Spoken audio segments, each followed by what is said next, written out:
नमस्कार प्रणाम भोजपुरिया भैया लोग और सब बताई कैसे बानी रउआ सब है। उम्मीद करता नहीं रउआ सब ठीक ठाक होखा भैया और हमहू ठीक बानी। आज उपस्थित बानी रउआ सब के बीच में लेके सावन स्पेशल कांवर गीत। बहुत बढ़िया गीत के रचना कैले बानी, एकदम ज़बरदस्त मीटर बाटे भैया। रउआ एकर नया म्यूजिक बनवा के आ बढ़िया से खेल के गा देतानी तो समझ लेगी गाना वायरल हो जाई भैया। तो चलिए देर ना करते हुए मैटर के शुरुआत कइल जा कि आखिर कैसे गावे के बा, का एकर धुन बा, का लय बा।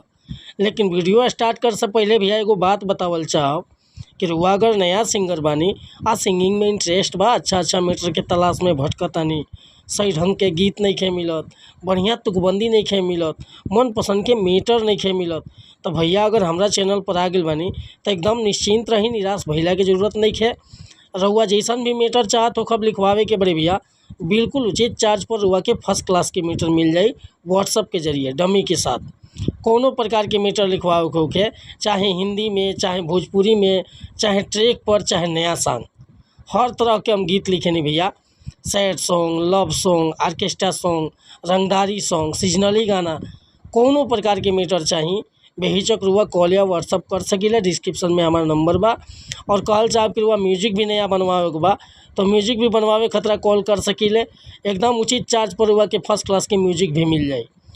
तो कहल चाहब कि चैनल पर नया बानी तो चैनल के सब्सक्राइब कर लेम, बेल आइकन प्रेस कर लेम, ताकि हर रोज़ रुआ के नया मीटर सुने के, देखे के और गावे के मिलत रही भैया। आज के गाना देखी कैसे गाओ बटे। ये सावन के महीना चलता, एगो औरतिया के पति परदेश बारन, फोने पर बात करतिया, का कहतिया कि सावन के पावन चढ़ल बा महीना, लागता ये पिया मनवा कहीना। सुनी ना, सावन के पावन चढ़ल बा महीना, लागता ये पिया मनवा कहीना, आ भोला करतानी सबका के भला। सुनी, भगतन से भरल बा सौंसे शिवाला, ए जी भगतन से भरल बा सौंसे शिवाला। एक बार और मुखड़ा सुन ली कि सावन के पावन चढ़ल बा महीना, लागता ये पिया मनवा कहीना।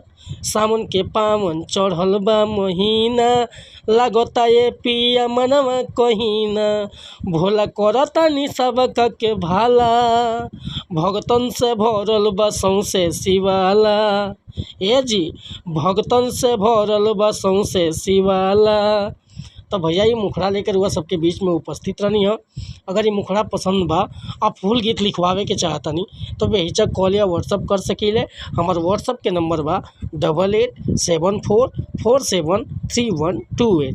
कोनो प्रकार के मीटर लिखवावे के होके, चाहे नया म्यूजिक बनवावे के होके, कॉल या व्हाट्सअप कर सकतानी। वीडियो पसंद आयल हो तो एगो लाइक करब, कमेंट करब।